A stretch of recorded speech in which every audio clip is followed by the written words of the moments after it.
তোমার জিহ্বাটা যেন আল্লাহর জিকিরে সবসময় ভিজা থাকে। কি থাকে?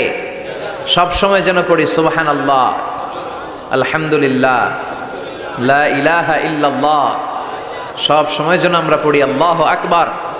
বিশ্বনবী বললেন আহাব্বুল কালাম ইলাল্লাহি আরবাহ।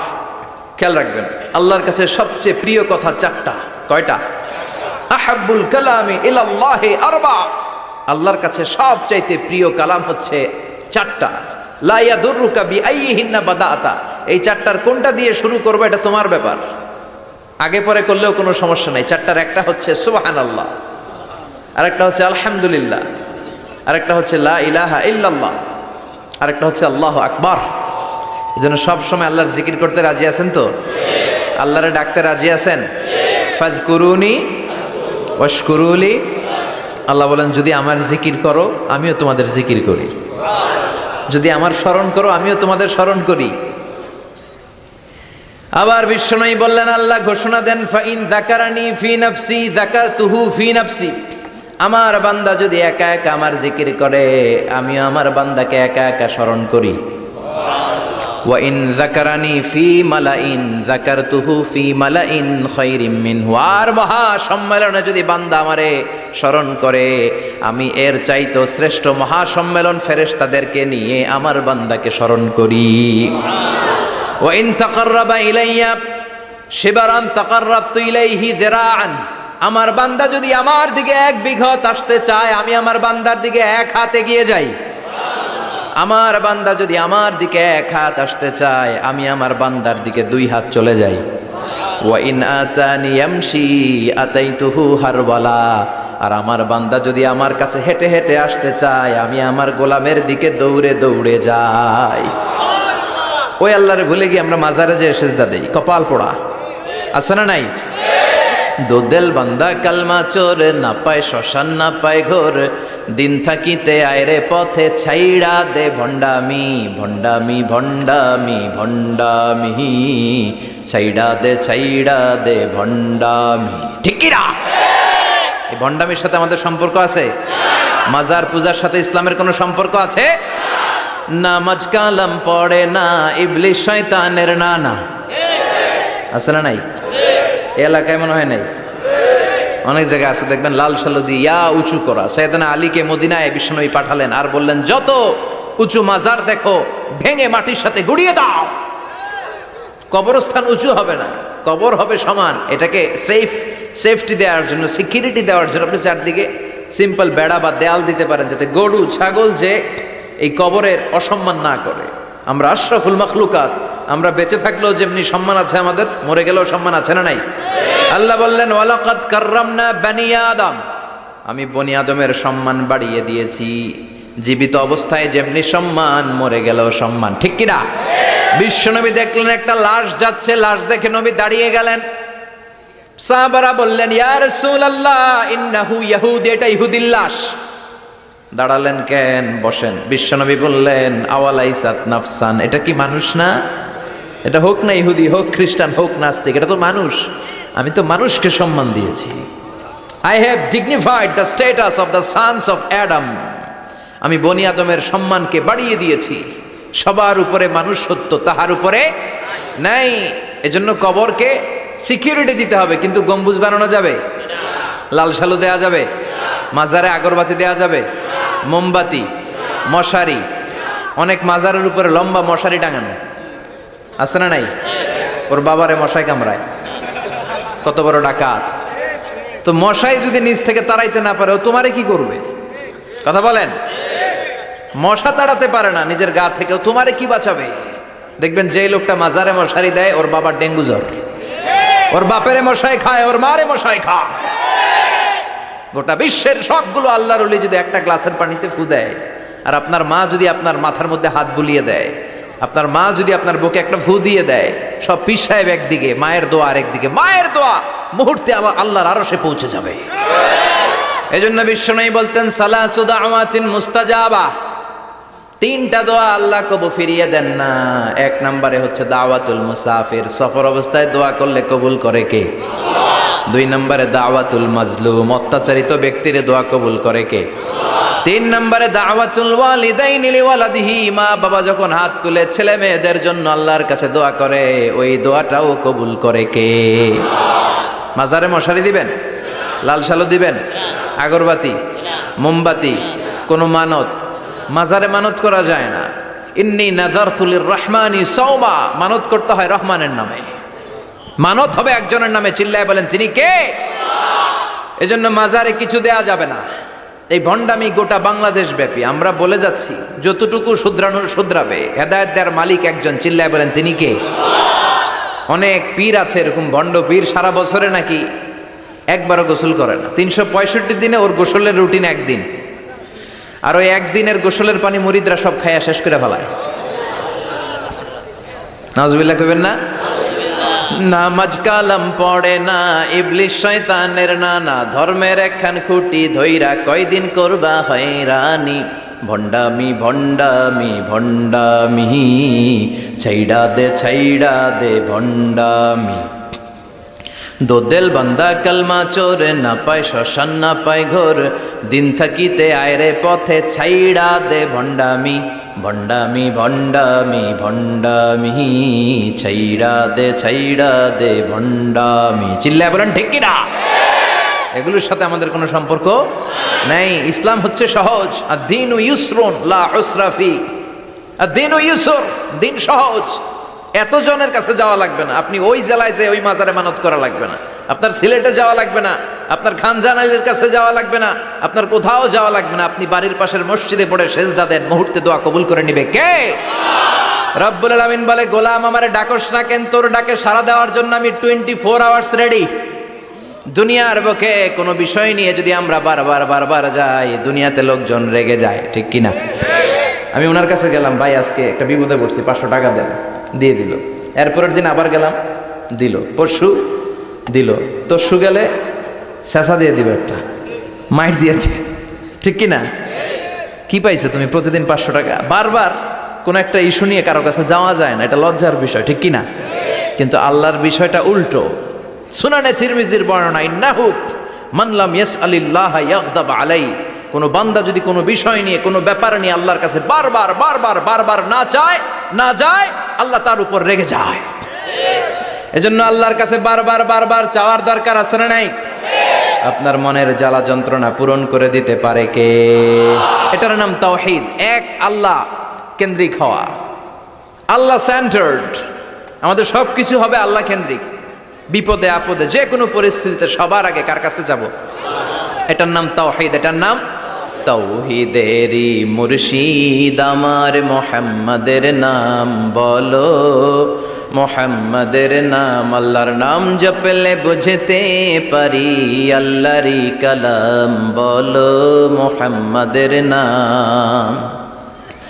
ওই নামেরই রশি ধরে যায় আল্লাহর পথে, ওই নামেরই ভেলায় চড়ে ভাসি নূরের স্রোতে, ওই নামের বাতি জেলে দেখি আরশের মুকাম বলো, মুহাম্মাদের নাম। সবাই পড়েন, তাওহীদেরই মুর্শিদ আমার মুহাম্মাদের নাম বলো, মুহাম্মাদের নাম। আল্লাহর নাম জপলে বুঝতে পারি, আল্লাহরই কালাম বলো, মুহাম্মাদের নাম। চিল্লায় পড়েন আমিন। সব সময় বিপদে আপদে কার কাছে যাবেন? আপনার বিপদ দূর করতে পারে কে? আপনারে অসুস্থ থেকে সুস্থ বানায় দিতে পারে কে? মনের জ্বালা যন্ত্রণা মিটাতে পারে কে? আল্লাহ ছাড়া কেউ পারবে? কোন মুফাসসিরে কোরআন আপনারে বাঁচাতে পারবে? কোন আল্লাহর ওলি বাঁচাতে পারবে? সাইয়েদনা ইব্রাহিম আলাইহিস সালাম অনেক ইন্টেলেক্ট খাটিয়ে, এটাকে বলে রেশনাল অ্যানালজি খাটিয়ে উনি finally he got his Lord, তিনি আল্লাহকে পেয়েছেন, তাই না? এই ওয়াজ করছে না? তিনি চাঁদ দেখে ভাবলেন, এত সুন্দর চাঁদ, এটাই মনে হয় আমার রব। হাযা রব্বি, এটার তাফসীর হচ্ছে হাযা রব্বি, কিরে এটা কি আমার রব? চাঁদ চলে গেল, তারা আসলো, ভাবলেন তারা তো আরো সুন্দর, মনে হয় এটাই আমার রব। তারাও নাই, দ্বিপ্রহরের জলজলে সূর্য দেখে তিনি নিশ্চিত এটা মনে হয় আমার রব হবেই। কিন্তু বিকেলবেলা সূর্যও নাই।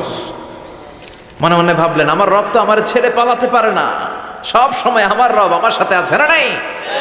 তখন তিনি বললেন ওয়াজ্জাহাতু ওয়াজহিয়া লিল্লাযী ফাতারাস সামাওয়াতি ওয়াল আরদা হানিফান ওয়া মা আনা মিনাল মুশরিকিন। এমন দিকে আমি মুখ ফিরালাম, আমি চাঁদের দিকে মুখ ফিরাই না, আমি তারার দিকে মুখ ফিরাই না, আমি দ্বীপ প্রহরের জলজলে সূর্যের দিকেও মুখ ফিরাই না। আমি এমন রবের দিকে মুখ ফিরাই যিনি সব সময় থাকেন, সব কিছু দেখেন, তিনি সব করতে সক্ষম। চিল্লায় বলেন ঠিক কিনা? ওমা আনা মিনাল মুশরিকিন। তিনি অ্যানাউন্স করে দিলেন আমি মুশরিক নই। We have to go back to you lord, we have to go back to our lord. আমাদেরকে আমাদের রবের কাছে ফিরে যেতে হবে, নাকি আজীবন থাকবেন? কথা বলেন। চলে যেতে হবে। কখন যে কে চলে যায় তার কোনো ঠিক নাই, হ্যাঁ, কেউ জানি না, কিন্তু এতটুকু জানি যে চলে যাব। গত কয়েকদিন আগে এদেশের আপকামিং একজন ইয়াং স্কলার হুট করে চলে গেলেন। নাম শুনছেন? কি নাম? হ্যাঁ, শাহাদাত ফয়সাল। আমাদের বয়সী বা আমাদের চেয়ে ছোট, আপকামিং মধ্যম পন্থার একজন আলেম ছিল, চলে গেল। অনেক আশা ভরসা ছিল অনেকের তার উপর যে সে he is an upcoming scholar, সে মধ্যমপন্থী। ডক্টর আব্দুল্লাহ জাহাঙ্গীর স্যারের নাম শুনেছেন? ভাল লাগে না কথাগুলো শুনলে? হৃদয়টা ঠান্ডা হয়ে যায়। কারো পক্ষপাতিত্বে যায় না, যেটা হক, যেটা সমাজের জন্য কল্যাণকর সেটার কথা বলে। এই মাঝামাঝি থাকতে পারাটা সবচেয়ে কঠিন, ঠিক কিনা? আল্লাহ বলেছেন ওয়াকাযালিকা জাআলনাকুম উম্মাতান ওয়াসাতান লিতাকুনু শুহাদা আলান নাস। তোমাদেরকে হতে হবে উম্মাতান ওয়াসাতান, মধ্যমপন্থী উম্মাত, মাঝামাঝি থাকতে হবে। কিন্তু আমরা এদেশে মার্জিনালাইজ করে ফেলি, বুঝতে পেরেছেন? এক প্রান্তে চলে যাই। যারা চরমনায়ের মুরিদ অন্যদেরকে আর দেখা যাবে না, যারা শর্ষিনার মুরিদ এরাই সব, অন্যদিকে যাওয়া যাবে না। যারা জামাত ইসলাম অন্যদিকে আর যাওয়া যাবে না। যারা হেফাজতে ইসলাম অন্য কারোর মধ্যে আর হক নাই। যারা আহলে হাদিস এরা তো সব নিয়েই গেছে, সব হক সুন্নাহ এদের কাছে, কারো মুখের কোনো কথা এদের কাছে কোনো দাম নাই। আপনি যত হকের কথা বলেন এদের দলেই নাকি ঢুকতে হবে। তো আমার এই দেশে সুন্নি ভাইরা গালি দেয় আহলে হাদিস বলে, আবার আহলে হাদিসরা আমার গালি দেয় সুন্নি বলে, বুঝতে পেরেছেন? মাঝামাঝি থাকাটা এই বাংলাদেশে খুব কঠিন, কিন্তু আপনাকে মাঝামাঝি থাকতে হবে, আপনাকে ওয়াসাতিয়ার পদ্ধতিতে আসতে হবে। উম্মাতান ওয়াসাতা, মাঝামাঝি, মাঝামাঝি, ডানেও না বায়েও না, সিরাতুল মুস্তাকিমে ডান বাম নাই, এটা সোজা। এই রাস্তা একবার যদি উঠে যান এই রাস্তা শেষ হয়ে যাবে জান্নাতুল ফেরদাউসের ভিতরে। চিল্লায় বলেন ঠিক কিনা? এই জন্য আমরা যেন মিডল পাথ ধরি, আমরা যেন কট্টর না হই, আমরা যেন মাঝামাঝি হই। আপনি তাবলিগ করতে পারেন, করেন, খুব ভালো। তাবলিগের ভাইদের একটা ভালো গুণ হচ্ছে নিজের খেয়ে নিজের পরে ইসলামের দাওয়াত দেয়, ঠিক কিনা? নিজের টাকা ভেঙে দাওয়াত দিচ্ছে, তো তাদের কারণে অনেকে কালিমা শিখছে, অনেকে নামাজ শিখছে, তাদেরও কন্ট্রিবিউশন আছে না নাই? তো যারা তাবলিগ করেন আপনি মনে করবেন না যে সব হক সব সত্য, শুধু আপনি হকের ডিলার এটা মনে করবেন না। সব সত্য হক এটা আপনার বাবার দাদার সম্পত্তি এটা মনে করবেন না। সব দলের মধ্যে হক থাকতে পারে, বরং সব দলের ভালো ভালো জিনিসগুলো নিয়ে নিজেকে সাজানো দরকার। কথা বলেন? জামাত ইসলামের মতো, হেফাজতে ইসলামের মতো আন্দোলনের স্পিরিট থাকতে হবে। চিল্লা এখন ঠিক কিনা? আমার সুন্নি ভাইদের মতো নবীর প্রেম অন্তরে থাকতে হবে। চিল্লা এখন ঠিক কিনা? তাবলিগের ভাইদের মতো হৃদয়ে ইখলাস থাকতে হবে। এই সবগুলোর সমন্বয় হচ্ছে ইসলাম, সবগুলোর সমন্বয় ইসলাম। এজন্য কখনো মনে করবেন না যে আমি একদল করি তার মানে অন্য সব দল মনে হয় বাতিল, ওগুলো মনে হয় মুসলমান না, ওগুলো আমার চোখেই ধরে না। এটা ঠিক না, এটা ইহুদিদের স্বভাব। ইহুদিরা শুধুমাত্র হকের ডিলার মনে করতো নিজেদেরকে, ইহুদি ছাড়া বাকি কাউরে ওরা চোখে দেখতে পারতো না। এজন্য আমরা কি কট্টরপন্থী হব না মধ্যমপন্থী? চিল্লায় বলেন কট্টরপন্থী না মধ্যমপন্থী?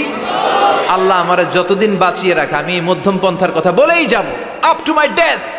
It's my mission, it's my vision. এটাই আমার লক্ষ্য, যে মধ্যম পন্থার ইসলামকে প্রমোট করা, যেটা বিশ্বনবীর ইসলাম, যেটা মদিনার ইসলাম, যেটার মধ্যে বাড়াবাড়ি নাই, ছাড়াছাড়ি নাই, ঠিক কিনা? আল্লাহ তুমি আমাদেরকে বোঝার তৌফিক দান করো। সূরার নাম হচ্ছে সূরাতুত তাকাসুর। চিল্লায় বলেন কি নাম? এই সূরার সেন্ট্রাল সাবজেক্ট ম্যাটার হচ্ছে we have to go back to our lord. আমাদেরকে ফিরে যেতে হবে আমাদের রবের কাছে। আমরা কেউ আজীবন থাকতে আসি নাই। থাকতে পারবো আজীবন? দাদা চলে গেল, বাবা চলে গেল, মা চলে গেল, মামা চলে গেল, খালু চলে গেল, এরপর আমাদের টনক নড়ে না, তাই না? পাগল পাড়া হয়ে আছে এই পৃথিবীর জন্য। মরতে যে হবে এটা ভাববার সময়টুকু আমাদের নেই। আমরা ব্যস্ত আমাদের ক্যারিয়ার নিয়ে, আমাদের লাইফ নিয়ে, আমাদের সমাজ নিয়ে, আমাদের ফ্যামিলি নিয়ে, আমাদের সন্তান আর সম্পদ নিয়ে আমরা super busy. We are leading a very super busy life. We don't have even a single time to think about death. মৃত্যু নিয়ে ভাবার একটা মুহূর্ত আমাদের নাই। কিন্তু পৃথিবীর সবচাইতে সুনিশ্চিত বিষয় হচ্ছে মৃত্যু, ঠিক কিনা? The most certain thing in our life is death. আমাদের জীবনের সবচাইতে সুনিশ্চিত বিষয় হচ্ছে মরণ, মরবই আমরা। And the most uncertain thing in our life is the time of death. আর আমাদের জীবনের সবচেয়ে অনিশ্চিত বিষয় হচ্ছে মৃত্যুর সময়। আমরা জানি না মরবো, যে এটা জানি, জানেন না? কিন্তু কখন মরবো এটা জানি।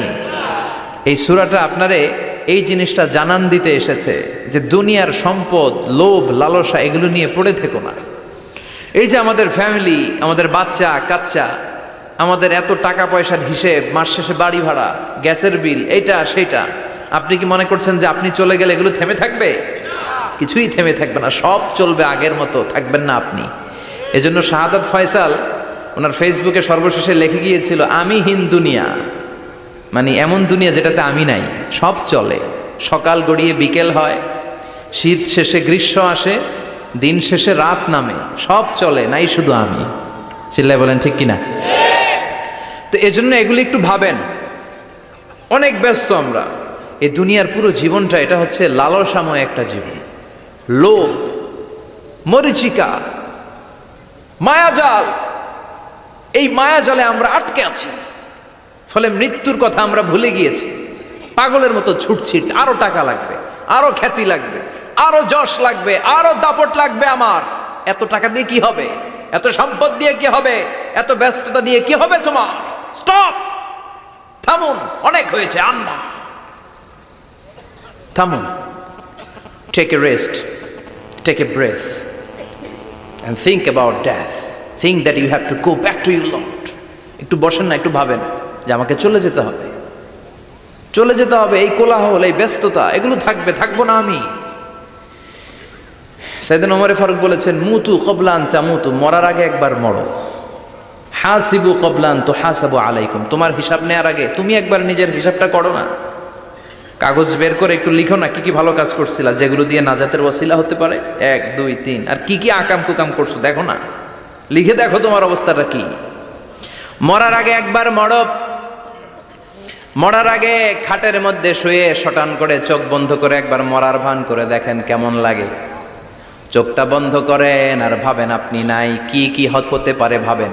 আপনার ছেলেমেয়েরা কান্না জুড়ে দিবে, আপনার প্রাণের স্ত্রী বিলাপ শুরু করে দিবে, বন্ধু বান্ধবের চিৎকার আর মাতম, স্থানীয় এলাকার মসজিদে ঘোষণা, অমুক এলাকার নিবাসী অমুক ভাই অমুকের ছেলে অমুক দুনিয়ায় নাই। সব আত্মীয়রা চলে আসবে, ফেসবুকে স্ট্যাটাস দেয়া হবে, সবাই সবাইকে জানাবে বিকাল 4টায় অমুক হাই স্কুল ময়দানে আপনার জানাজা। ছুটে আসবে, সবাই ছুটে আসবে আপনাকে শেষ বিদায় দিতে, গুড বাই জানানোর জন্য, আল ওয়াদা, বিদায় জানাতে আসবে সবাই। 4 তাকবীর দিয়ে আপনার জানাজা হবে, অশ্রুসিক্ত জানাজায় আপনার বিদায় হবে। কাঠের খাটিয়ার মধ্যে করে কাঁধে তুলে আপনার কবরে নেওয়া হবে। আগে থেকে খুঁড়ে রাখা কবরটার মধ্যে আপনারে বিছিয়ে দেয়া হবে।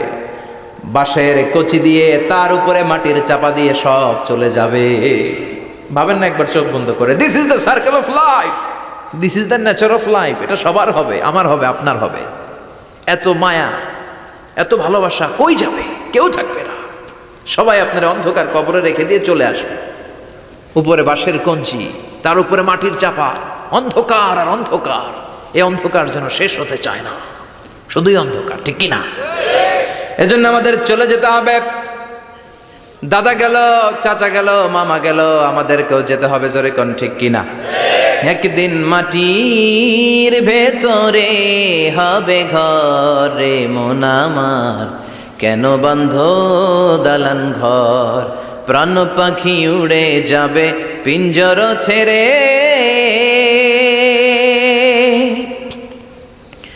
ধরা ধামে সবই রবে, তুমি যাবে চলে। বন্ধু বান্ধব যত, মাতা পিতা দ্বারা সুত, সবই হবে তোমার পরে।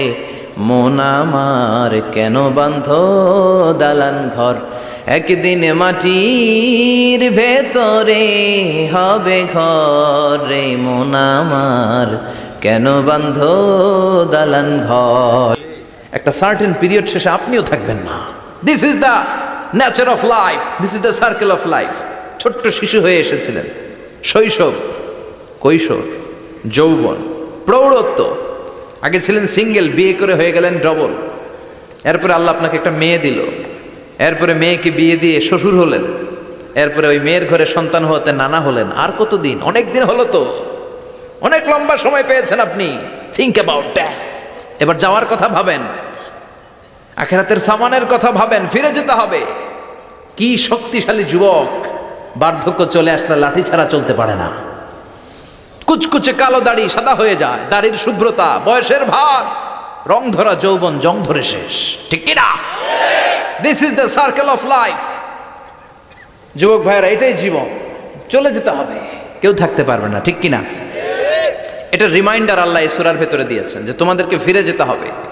এই লোভ লালসা ছেড়ে দাও। রব্বুল আলামিন বলেন, আলহাকুমুত তাকাসুর হাত্তা যুরতুমুল মাকাবির। ও গোলাম, দুনিয়ার সম্পদ, লোভ লালসা তোদেরকে পাগল বানিয়ে দিয়েছে।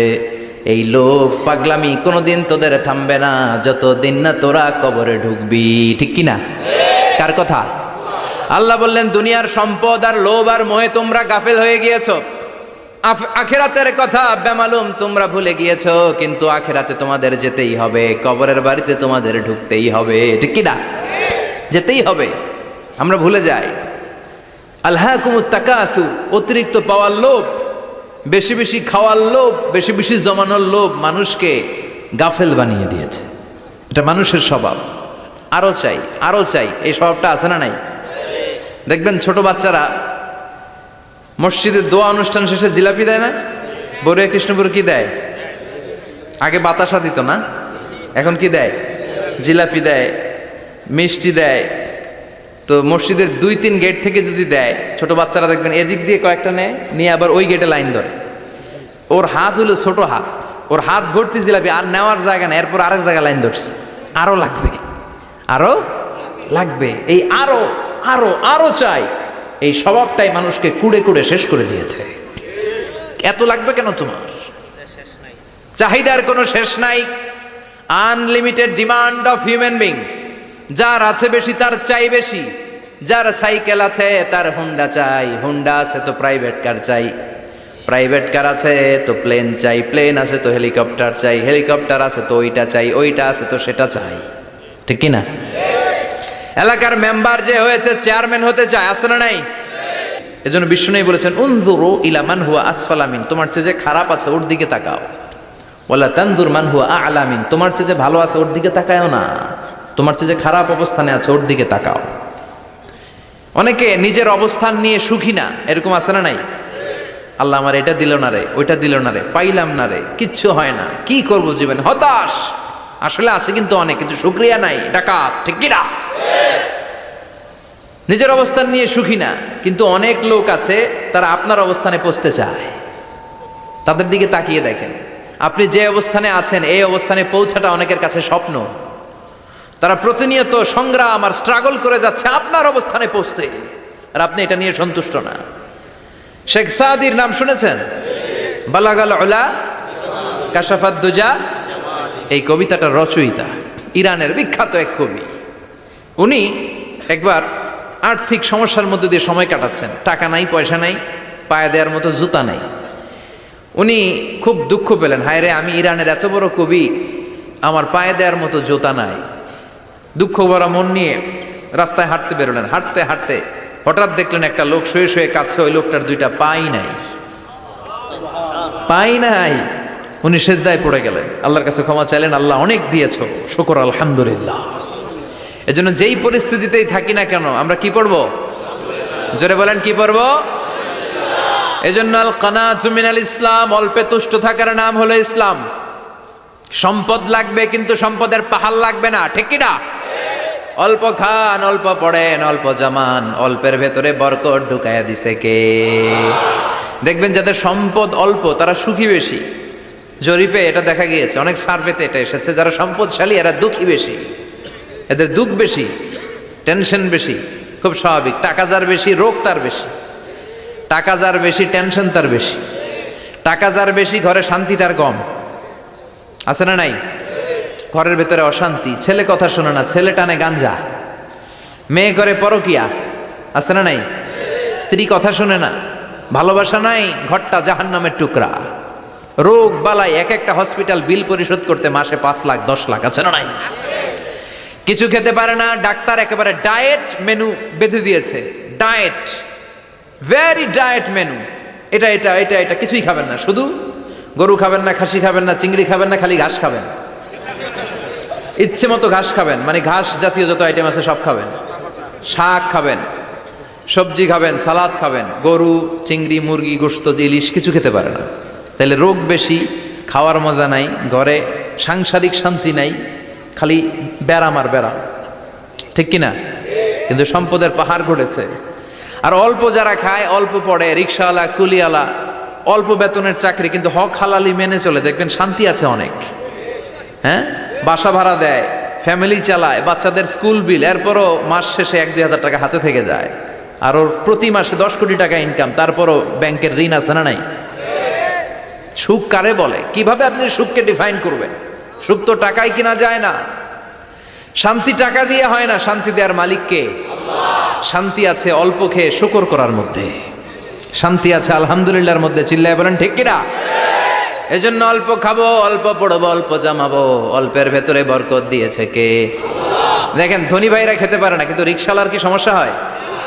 রিক্সাওয়ালারা সব খেতে পারে, কুলিওয়ালা, দিনমজুর, এরা একেবারে স্লিম সুঠাম দেহি, মেদহীন পেট, পেটে কোনো মেদ নাই, ভুড়ি নাই। আর কুটিপতিদের মেদ আছে না নাই? এত বড় বড় পেট, ঠিক কিনা? আমাদেরও পেট আছে, তবে হালাল পেট, এটা হারাম টাকা দিয়ে এই ভুড়ি বানাই নাই আমরা। চিল্লে বলেন ঠিক কিনা? রিক্সাওয়ালা, কুলিওয়ালা নিজেও নামাজ পড়ে, বউও নামাজ পড়ে, বাচ্চাটাও নামাজ পড়ে, রিক্সা চালায় আর জিকির করে লা ইলাহা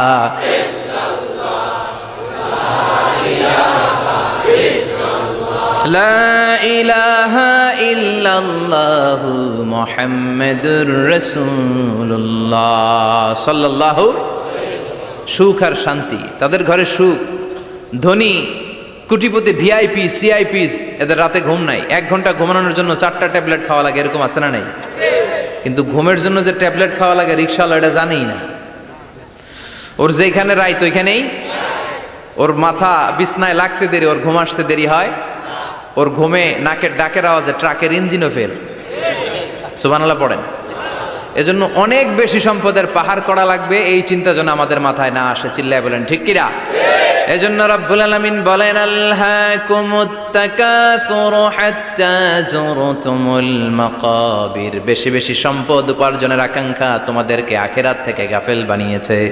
এই গাফলতি কশিনকালেও তোমাদের কমবে না যতক্ষণ না তোমরা কবরে ঢুকবা। হাত্তা যুরতুমুল মাকাবির, মাকবারাতুনের প্লুরাল মাকাবির, যতক্ষণ না কবরে না ঢুকবা, কবরস্থান তোমার আবাসস্থল না হবে, ততক্ষণ পর্যন্ত এই চাই চাই মানসিকতা কমবে। মানুষের স্বভাব হলো আরো চাই, আরো চাই, আরো চাই করে। ফকিরেরা কারা? আল্লাহ গালি দিয়ে বললেন তোরা সব ফকিরনি। তোরা কি? ইয়া আইয়ুহান নাসু আনতুমুল ফুকারাউ ইলাল্লাহ ওয়াল্লাহু হুয়াল গনিয়ুল হামিদ। সুবহানাল্লাহ পড়েন। আল্লাহ ডেকে বললেন গোলাম আনতুমুল ফুকারা ইলাল্লাহ, তোমরা সবাই ফকির, ধনী হলো একজন, তিনি কে? আল্লাহ শুধু ধনী, আর মানুষের স্বভাব হচ্ছে আরো চাই, আরো চাই। ওর 2 তলা বিল্ডিং, আমার 3 তলা লাগবে। ওর 2টা গাড়ি আছে, আমার 3টা লাগবে। আছে না নাই? বিশ্বনবী বললেন কিয়ামতের আগ দিয়ে মানুষের মধ্যে আকাঙ্ক্ষায় প্রতিযোগিতা বেড়ে যাবে, প্রতিযোগিতামূলক টেন্ডেন্সি। কার চেয়ে কে বড় হতে পারে, কার চেয়ে কে বেশি টাকার পাহাড় বানাতে পারে। আছে না নাই? বিশ্বনবী বললেন ওয়া আনতারাল হুফাতাল উরাতাল আলাতা রিয়া আশ-শাইয়াতা তাওয়ালুনা ফিল বুনিয়ান। কিয়ামতের আগে এমন কিছু লোক যাদের গায়ে দেওয়ার মতো জামা ছিল না, পায়ে দেওয়ার মতো জুতা ছিল না, পেটে দেওয়ার মতো খাবার ছিল না, সমাজের কেউ তাদেরকে চিনত না, হঠাৎ করে এই লোকগুলো ধনী হয়ে যাবে। তার মানে আছে যার বেশি চায় তত বেশি। চিৎকার করে বলেন ঠিক কি না? এজন্য আল্লাহ বললেন আলহাকুমুত তাকাসুরু হাত্তা যুরতুমুল মাকাবির। দুনিয়ার লোভ তোমাদেরকে আখিরাত থেকে গাফেল বানিয়ে দিয়েছে। দুনিয়ার লোভ লালসার মধ্যে পড়ে আখিরাতকে বেমালুম তোমরা ভুলে গিয়েছো। এই গাফলতি কোনোদিন কমবে না যতদিন না তোমরা কবরে ঢুকো। ঠিক কি না? সম্পদ উপার্জনে ইসলাম বাধা দেয় না, কিন্তু সম্পদ হৃদয়ে স্থান দেয়া যাবে না। সম্পদ উপার্জন করতে হবে, খরচ করে ফেলতে হবে। বেশি সম্পদশালী হতে হলে আল্লাহর সন্তুষ্টির জন্য যাকাত দিতে হবে। কে দিতে হবে? দে যাকাত, দে যাকাত, তোর দিল খুলবে পরে, আগে খোলো খাত। দে যাকাত, দে যাকাত, তোরা দে রে যাকাত। ঠিক কি না? দিল পরে খুলবে, আগে হাত খোলেন। হাত খুললে দেখবেন দিলটারে খুলে দিয়েছে কে? সাইয়েদনা মুসা আলাইহিস সালামের জামানায় ওনার চাচাতো ভাই ছিল মিশরের সবচাইতে বড় ধনী, যাকাত দেয় নাই। তার কি করুণ পরিণতি হয়েছে কোরআনে আছে না নাই? এত সম্পদ ছিল, তার সম্পদগুলো সে সিন্ধুকে আটকে রাখতো। আর এই সিন্ধুকের চাবিগুলো আলগানোর জন্য, কাঁধে নেওয়ার জন্য 10 জন লোক লাগতো। সিন্ধুক কাঁধে নেওয়ার জন্য, সিন্ধুকের চাবি, চাবির গোছা কাঁধে নেওয়ার জন্য কয়জন? তাহলে কি পরিমাণ সম্পদ ছিল? সাইয়েদনা মুসা বললেন সম্পদের মালিক তুই হস নাই, আল্লাহ বানাইছে। কারণ বলে ইন্নামা উতিতুহু আলা ইলমিন ইনদি, আল্লাহ আমারে সম্পদ দেয় নাই, আমি আমার মেধা খাটিয়ে সম্পদ বানিয়েছি। যাকাত আমি দিব না। মুসা বললেন তাহলে আযাবে পড়বি, কারণ কই পারলে আযাব আন, পারলে আযাব আন। আল্লাহ বললেন ফাখাসাফনা বিহি ওয়া বিদারহিল আরদ, ও মুসা নিরাপদ দূরত্বে চলে যাও, এখনই ভয়ঙ্কর ভূমিকম্প হবে, আযাব দেব। কারণ সহ কারণের সব সম্পদ আমি জমিনের ভেতরে ঢুকায়া দেব। আমি নিজে কারণের বাড়ি দেখে এসেছি। মিশরের রাজধানী কায়রো থেকে প্রায় 150 কিলো দূর একটা জেলা আছে, ফায়ুম জেলা। ওইখানে কারুনকে আল্লাহ তার সব সম্পত্তি সব মাটিতে দাবিয়ে দিয়েছেন। দাবাতে দাবাতে হাঁটু পর্যন্ত যখন কারুন জামিনে দেবে যায়, ভাবছে উঠে যাবে। কোমর পর্যন্ত যখন মাটির মধ্যে দেবে যায়, ভাবছে উঠতে পারবে। গলা পর্যন্ত যখন দেবে যায়, হাত তুইলা কয় আমি ঈমান আনলাম।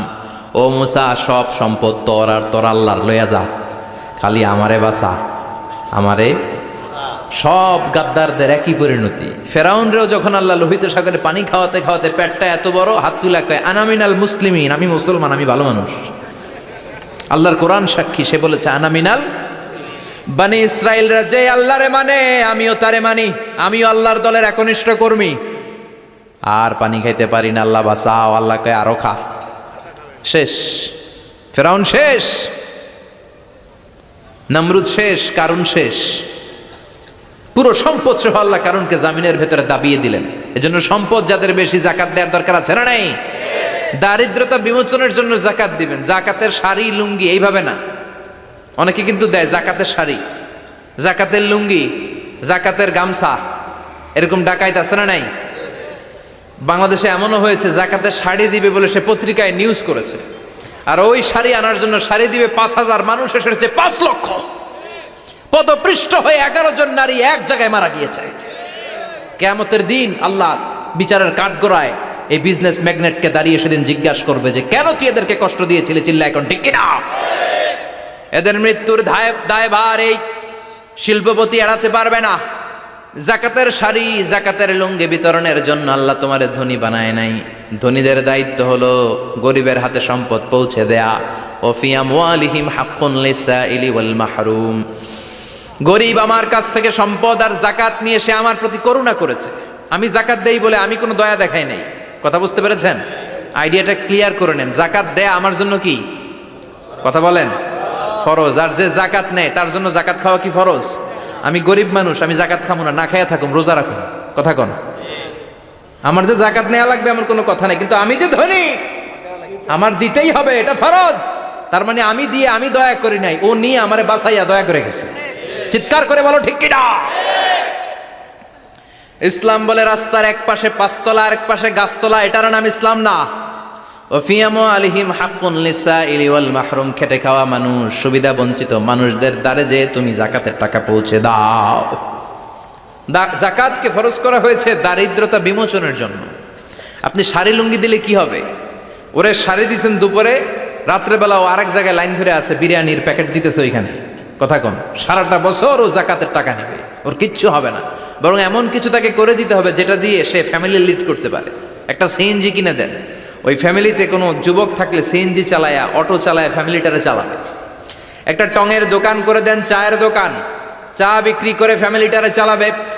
অস্ট্রেলিয়ান একটা গাই কিনে দেন, গরুর দুধ বিক্রি করে তার ফ্যামিলি চলবে। কিংবা মাছের একটা খামার করে দেন, মুরগির খামার করে দেন, ঠিক কিনা?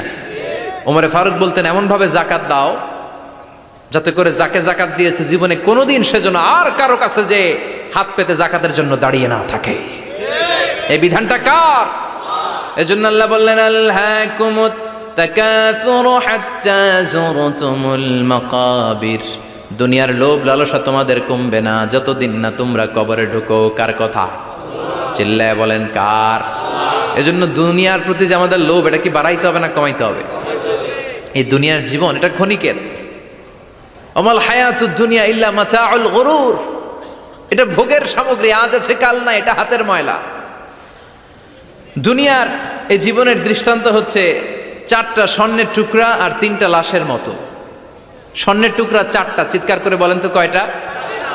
লাশ তিনটা, জোরে বলেন কয়টা? অনেক অনেক আগের যুগের তিনজন যুবক জীবিকার তাগিদে তারা বের হয়েছে কর্মসংস্থান করে খাবে। পথিমধ্যে তারা গুপ্তধন পেয়েছে, স্বর্ণের বার পেয়েছে, তো বড় বড় চারটা পেয়ে তারা মহা খুশি। আমাদের আর কাজ করা লাগবে না, এগুলো বেচে আজীবন খাবো, সুখে থাকবো। তো তিনজন মিলে বললো চারটা স্বর্ণের টুকরা তিনজনের মধ্যে ভাগ করে দেওয়ার আগে একজন এক কাজ কর, বাজার থেকে কিছু রুটি নিয়ে আয়, খুব ক্ষুধা লেগেছে, খেয়ে নেই। একজনরে রুটি আনতে পাঠিয়ে দুইজন মিলে ভাবে ওইটারে যদি মেরে ফেলতে পারি তাহলে তো তোর আর আমার মধ্যে কোনো ঝামেলা নাই। স্বর্ণের টুকরা কয়টা? তুই নিবি দুইটা, আমি নেব দুইটা। আর যেটারে রুটি আনতে পাঠাইছে ওইটা মনে মনে ভাবতেছে রুটির মধ্যে বিষ মিশাই নিয়ে যাব। কি মিশাবো? বিষ খাইয়া ওইটা শেষ, সবগুলো আমার। তো বিষ মিশায় নিয়ে আসছে, আর আগের পরিকল্পনা অনুযায়ী এই দুইজন মিলে তাকে নৃশংসভাবে হত্যা করেছে। হত্যার পরে কয় প্রচন্ড ক্ষুধা লাগছে, লো আগে খায়া লই। দুইজন মিলে বাজার থেকে আনা বিষ মাখানো রুটি খেয়ে ওই দুইটাও শেষ। স্বর্ণের জায়গায় স্বর্ণ পড়ে আছে, স্বর্ণগুলো নেয়ার মতো মানুষ আর নাই, ঠিক কিনা? এজন্য মানুষের এই চাহিদা কমবে না। বিষ্ণু বলেন লাউ আন্না লিকুল্লি ইবনে আদম ওয়াদিয়ান মিন যাহাব আহাব্বা আই ইয়াকুনা ইলাইহি ওয়াদিয়ান, আল্লাহ প্রত্যেককে, আমাদের প্রত্যেককে যদি একটা করে স্বর্ণের পাহাড়ের মালিক বানিয়ে দেয়। কয়টা করে পাহাড় দেখছেন কোনোদিন? কই দেখছেন? চিটাং গেছিলেন? এই চট্টগ্রামে গেলে দেখা যায় কি পাহাড়। এই একটা পাহাড় স্বর্ণের, এক একটা স্বর্ণের পাহাড়ের মালিক যদি আমাদের এক একজনকে বানায় দেওয়া হয়, এরপর আমরা চাবো আরেকটা স্বর্ণের পাহাড়ের মালিক কেমন করে হওয়া যায়। আচ্ছা বলেন তো, একটা স্বর্ণের পাহাড় আমার 14 পুরুষ বিক্রি করে খাইলেও শেষ করতে পারবো এটা? তো আরেকটা কেন লাগবে আমার? ওয়ালাই আমলা আফাহু ইল্লা তুরাব, বিষ্ণু বলেন কবরের মাটি যতক্ষণ না তোর মুখে না ঢুকবে তোর এই চাওয়া চাওয়া খাই খাই সব বন্ধ হবে না। এজন্য আল্লাহ বললেন আলহাকুমুত তাকাসুরু হাত্তা যুরতুমুল মাকাবির, দুনিয়া তোমাদেরকে গাফেল বানিয়ে দিয়েছে, গাফলতি কমবে না যতদিন না কবরে ঢুকো। কবরে ঢুকা লাগবে, কবরে ঢুকা লাগবে না? কবরে আমাদেরকে যেতেই হবে, যেখানেই থাকেন। কবরের প্রশ্ন আছে না নাই? অনেকে বলে হুজুর বিমান হামলায় মারা গিয়েছে, বিমান জ্বলে পুড়ে ছাই হয়ে গিয়েছে, তার কবর কোথায়? তার আত্মাটা যেখানে আছে ওই জায়গায় প্রশ্ন আছে না নাই? অনেকে বলে হুজুর সাগরের মধ্যে পড়ে মারা গিয়েছে, তিমি মাছ খেয়ে ফেলেছে, তার কোনো অস্তিত্ব নাই, কিন্তু তার রুহুটা আছে না নাই? প্রতিটা রুহু সংরক্ষণ করে কে? প্রত্যেকটা আত্মা আল্লাহর কাছে সংরক্ষিত থাকে। প্রতিটা রুহু, প্রতিটা মানুষ মালাকুল মাউতকে দেখতে পায়। আপনিও দেখবেন, আমিও দেখব। মুমিনদের কাছে এসে মালাকুল মাউত একজন যুবকের বেশে সাদা ধবধবে জুব্বা পরে সুগন্ধি মেখে মুমূর্ষু ব্যক্তির শিয়রে বসে বসে বলে ইয়া আইয়াতুহান নাফসুল মুতমাইন্না, হে প্রশান্ত আত্মা, উখরুজি ইলা মাগফিরাতিল্লাহি ওয়া রিদওয়ানি, আল্লাহর ক্ষমা আর দয়ার দিকে বের হয়ে আসো। বলা মাত্রই মুমিনের আত্মাটা স্মুথলি বের হয়ে আসে। কাফান মিন আকফানিল জান্নাহ, হানুত মিন হানুতিল জান্নাহ, জান্নাত থেকে আনা সুগন্ধি কাফনের মধ্যে পেঁচিয়ে তিনি রূহটাকে নিয়ে ইল্লিনে চলে যায়। সরাসরি দেখে মালাকুল মাউতকে। আর যারা ইসলাম বিরোধী, কোরআন বিরোধী, তাদের সামনে এসে মালাকুল মাউত ত্রাস সৃষ্টি করে, আগে ধমক। হাইওয়েতে মাঝে মাঝে ডাকাতি হয় না? বাসগুলোর মধ্যে যখন ডাকাতি হয়, বাসে থাকে 50 জন, ডাকাত ঢুকে 5 জন, এই 5 জনের ভয়ে সবগুলো পেশাব করে দেয়। কারণ ত্রাস সৃষ্টি করে, এসেই চাইনিজ কুড়াল দিয়ে আগে কুবায় দেয় 4-5 জনের। রক্ত দেখে কি দেওয়ার সব আগে রেডি করে রাখে। মালাকুল মাউত এসে কাফের, নাস্তিক, মুশরিকদের সামনে সেরকম একটা ত্রাস সৃষ্টি করে, ভয়ে লোকটা কাঁপতে থাকে। ওর কাছে ভদ্র ভাষায় কথা বলে না, সুন্দর জামা পরে আসে না, কালো কুচকুচে চেহারা, ভয়ঙ্কর একটা রূপ নিয়ে, আকৃতি নিয়ে ইসলাম বিরোধীদের মাথার সামনে আসে, দুর্গন্ধযুক্ত চেহারার দেহ নিয়ে ধমক দিয়ে বলে, ও পাপাত্তা, ইয়া আইয়াতুহান নাফসুল খাবিসা উখরুজি ইলা গাদাবিল্লাহ, হে পাপাত্তা, আল্লাহর রাগ, ক্রোধ আর গজবের দিকে বের হয়ে আয়। মুমিনের আত্মা বলার সাথে সাথে যেমনি মুমিনের দেহ থেকে বের হয়ে জান্নাতি কাফনের ভেতরে ঢুকে, কাফেরদের আত্মাও কি এরকম তাড়াতাড়ি বেরোতে চায় নাকি? কাফেরদের আত্মা বেরোতে চায় না, ডানে দৌড়, বায়ে দৌড়, সামনে দৌড়, পেছনে দৌড়, আহা, দৌড়াদৌড়ি করে। মালাকুল মাউত এটাকে টেনে হিচড়ে, একটা জীবিত ছাগলকে জবেহ না করে, জবাই না করে, তার চামড়া উল্টার দিকে টেনে হিচড়ে বের করলে ছাগলটা যত কষ্ট পায়, এর সে কম 70 গুণ বেশি কষ্ট দিয়ে কাফের, মুশরিক আর গাদ্দারদের রূহ কবজ করা হয়। আল্লাহ, এই পরিস্থিতি থেকে তুমি আমাদের বাঁচাও। মুমিনদের রূহ যেমনি কবজ হয়, ওইভাবে রূহ কবজের ব্যবস্থা করে দিও। ইমানের মৃত্যু নসিব করে দিও, শাহিদি মৃত্যু নসিব করে দিও। আমাকে শহীদ করে সেই মিছিলে শামিল করে নিও, যে মিছিলের নেতা মীর হামজা, খুবাইবে খাব্বাব, আল্লাহর কাছে ছিল অতি প্রিয়, শামিল করে নিও। আমাকে শহীদ করে সেই মিছিলে শামিল করে নিও। পড়েন আমিন। আরো জোরে পড়েন আমিন। তার মানে বিমান দুর্ঘটনায় হোক, কিংবা লঞ্চ ডুবিতে হোক, কিংবা আগুনে পড়ে হোক, কিংবা আত্মঘাতী হামলায় হোক, যে যেখানেই মারা যায়, কবরের 3টা প্রশ্ন তার জন্য আছে না নাই? ইসলাম বিরোধীদের জন্য প্রশ্ন 3টা, আপনারা যারা মুমিন তাদের জন্য 4টা, আপনাদের জন্য একটা বেশি। আলহামদুলিল্লাহ কোন? কবরে এসে প্রথম প্রশ্ন করবে, মুনকার নাকির যখন চলে আসবে, 40 কদম যখন আত্মীয় স্বজনরা লাশটাকে কবরের মধ্যে দিয়ে 40 কদম চলে যায়, তখনই ফেরেশতা চলে আসে। আহা, শেষ, সব শেষ। এসেই পরীক্ষা শুরু। মার রব্বুক, তোর রবের নাম কি? চিল্লায় বলেন, আমাদের রবের নাম কি? আমরা বলবো রব্বি আল্লাহ, আল্লাহ আমারে রব। দমে দমে তনু মনে তারি অনুভব। পড়েন, আল্লাহ আমারে রব। তোমার দুনিয়াতে আমি যেদিকে তাকাই, অথই নিয়ামতে ডুবে আছি সবাই। পাখ পাখালির গানে শুনি তসবিহ কলো রব, তসবিহ কলো রব, আল্লাহ আমারে রব। প্রথম প্রশ্ন, তোমার রবকে? আমরা বলবো আমাদের রব আল্লাহ। দ্বিতীয় প্রশ্ন, ওমা দীনু, তোমার ধর্মের নাম কি? আমরা কি বলবো? তৃতীয় প্রশ্ন, বিশ্বনবীর চেহারা দেখিয়ে বলা হবে, আতারিফু হাদার রাজুল, এই লোকটারে চিনো নাকি? আমরা বলবো চিনি, আমাদের প্রাণের নবী, ঠিক কি না? চাঁদের চেয়ে সুন্দর তুমি নবী আমার কমলিহিওয়ালা, দু জাহানের বাদশাহ তুমি প্যারা নবী সাল্লে আলা, চাঁদের চেয়ে সুন্দর তুমি নবী আমার কমলিহিওয়ালা, ঠিক কি না? 3টা প্রশ্নের যথাযথ উত্তর যখন দিয়ে দিলেন, আপনার জন্য অতিরিক্ত আরেকটা প্রশ্ন করা হবে, ওয়ামা ইলমুক, তোমার নলেজ কি? 3টা প্রশ্নের উত্তর যে তুমি করতে পারলা, কিভাবে পারলা, কেমনে জানলা? নকল করে বলছো নাকি জেনে বুঝে আসছো? নকল হয় না? এখন তো পরীক্ষা চলতেছে বোধহয়। কি পরীক্ষা?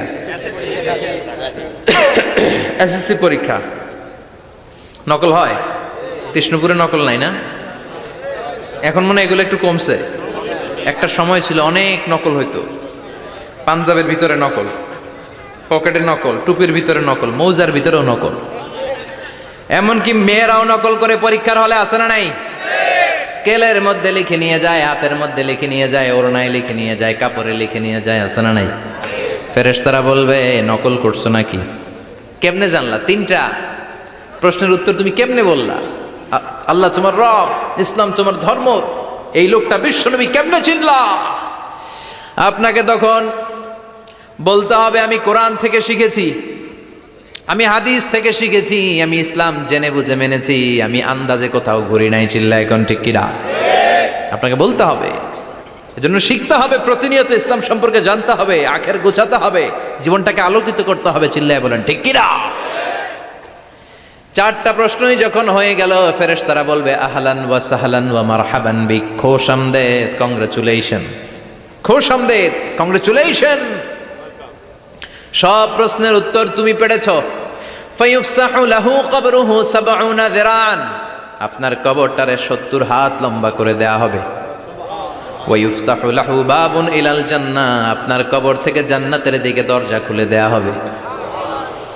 ওয়া ইউলবাসু মিন লিবাসি আহলিল জান্নাহ, জান্নাতের 2টা রেশমি কাপড়ের পোশাক এনে আপনারে পরিয়ে দেয়া হবে।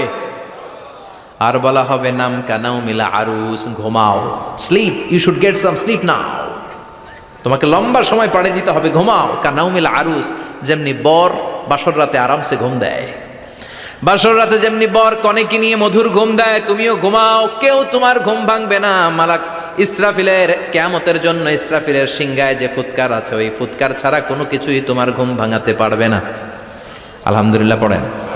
আল্লাহ আমরাও যেন 4টা প্রশ্নের উত্তর দিয়ে লম্বা একটা ঘুম দিতে পারি, পড়ে না আমিন। ওয়াম্মাল কাফির ওয়া আহলুশ শিমাল, আর ইসলাম বিরোধী যারা, তাদের সামনে আসবে মালাকান আসওয়াদান আজরাকান, কৃষ্ণ বর্ণের দেহ, নীলাভ বর্ণের 2টা চোখ, গায়ের রং কালো, চোখের রং নীল। দেখতে কেমন লাগে? আলিফ লাইলার ভূতের মতো। কথা কন? গায়ের রং কালো, চোখের রং নীল। ফেরেশতা 2টা আসবে, এসে ত্রাস সৃষ্টি করবে, এসে বলবে বল তোর রবের নাম কি? মার রব্বুক। ইসলাম বিরোধী মুশরিক, কাফের, নাস্তিক এরা বলবে আমি জানি না আমার রবকে, আমি জানি না, আমি তো আজীবন শুধু চেয়ার করেছি, মদ খেয়েছি, আমি ধর্ষণে সেঞ্চুরি করেছি দুনিয়ার বুকে, আমি টেন্ডারবাজি করেছি, চাঁদাবাজি করেছি, আমি মাস্তানি করেছি, আমার দাপটে এলাকার ইসলাম প্রিয়রা বাসায় ঘুমাতে পারে না। আমি ছিলাম টেন্ডারবাজ, আমি ছিলাম গডফাদার, সন্ত্রাসীদের লিডার, আমি ছিলাম ডন 1 2 3 সব, আমি ছিলাম ডনের ডন, আমি ছিলাম মাস্তান, রংবাজ, রব টপ কি আমি তো জানি না। লাদ্রি লাদ্রি, আমার জিজ্ঞেস করো না। আবার প্রশ্ন করা হবে ওয়ামা দীনুক, তোর ধর্মের নাম কি? বলবে লা আদরি, আমার কোনো ধর্ম নাই, আমার কোনো ধর্ম নাই, আমি শুধু মৌজ মাস্তিতে ছিলাম, আমি আনন্দ ফুর্তি করেছি, ইসলাম নিয়ে আমার মাথা ব্যথা ছিল না, আজীবন ইসলামরে আমি বাস দিয়েছি। চিল্লায় বলেন ঠিক কিনা? ইসলাম বিরোধীদের সাথে ছিল আমার চলাফেরা, আমার সব সাঙ্গপাঙ্গ ছিল গুন্ডা, বদমাশ, ইসলাম বিরোধী। রব কি, ইসলাম কি, এগুলো আমি জানি না। আমার এগুলো জিজ্ঞেস করো কেন? ধর্ম কি আমি জানি না, আমি কিচ্ছু মনে করতে পারছি না। 3 নম্বর প্রশ্ন করা হবে আতারিফু হাদার রাজুল, দেখো তো এই লোকটারে চিনো কিনা? কয় না, চিনি না, তবে মনে হয় এই লোকটারে দুনিয়ার বুকে আমি গালি দিতাম, এই লোকটার বিরোধিতা করতাম, ব্লগের মধ্যে এই লোকটার ব্যাপারে কুৎসা রটনা করতাম, এই লোকটার কার্টুন বানিয়ে আমি হিংসা ছড়িয়ে দিতাম, এই লোকটার ব্যাপারে আমি এলাকার মধ্যে অপপ্রচার চালাতাম। ফেরেশতারা বলবে তাই? এই ছিল তো ডিউটি, দাঁড়া এখনই আমাদের খেলা শুরু, এখনই শুরু। ফায়ুতরাকু বিমাতারিক মিন হাদিদ, লোহার একটা হাতুড়ি দিয়ে মাথা থেকে পা পর্যন্ত পিটানো হবে, পিটিয়ে ওর গোশতর হাড্ডিগুলোকে থেতলে ফেলা হবে। ওয়ায়ুকালু লিল আরদি ইলতাইমি, কবরের 2 পাশের মাটিরে বলা হবে এবারে 2 দিক থেকে তোরা চাপ দে, চাপ দেয়া হবে, ধাক্কা ধাক্কি করেও সে সুবিধা করতে পারবে না। মাটি আসতে আসতে আসতে আসতে দেহের দুই দিকে লেগে এমন জোরে দুইটা চাপ দিবে, ফাতাখতালিফা আদলাউহু, তার ডান পাশের পাজরের হাড্ডি বাম দিকে ঢুকে যাবে, বাম দিকের হাড্ডি ডানে চলে যাবে। বিশ্বনবী বললেন এই হাতুড়ি দিয়ে পিটানোর শাস্তি, কবরের চাপ দেওয়ার শাস্তি চলতেই থাকবে হাত্তাল কিয়ামা, কিয়ামত পর্যন্ত। আল্লাহ কবরের শাস্তি থেকে আমাদের বাঁচাও। আমরা এই আযাব পেতে চাই না, আমরা যেন ঠিকভাবে কবরের 4টা প্রশ্নের উত্তর করে দিয়ে লম্বা ঘুম দিতে পারি। আল্লাহ তুমি তৌফিক দাও। এজন্য আল্লাহ বললেন, গোলাম দুনিয়া নিয়ে পাগল হয়ে থেকো না। এই দুনিয়ার জীবন আসল জীবন নয়, আসল জীবন হলো কবরের জীবন। জোরে বলেন ঠিক কিনা? এই জন্য মাঝে মাঝে কবরে যাবেন, কবরস্থানে দাঁড়িয়ে চিন্তা করবেন এই জায়গায় আমারও আসতে হবে। দিন যাবে, রাত আসবে, বৃষ্টি হবে, শীত আসবে, কেউ আমার দেখতে আসবে না, একা থাকতে হবে। একা, বড় একা, অন্ধকার, বড়ই অন্ধকার। ওই কবরের জীবনের সামান গোছানোর দরকার আছে না নাই?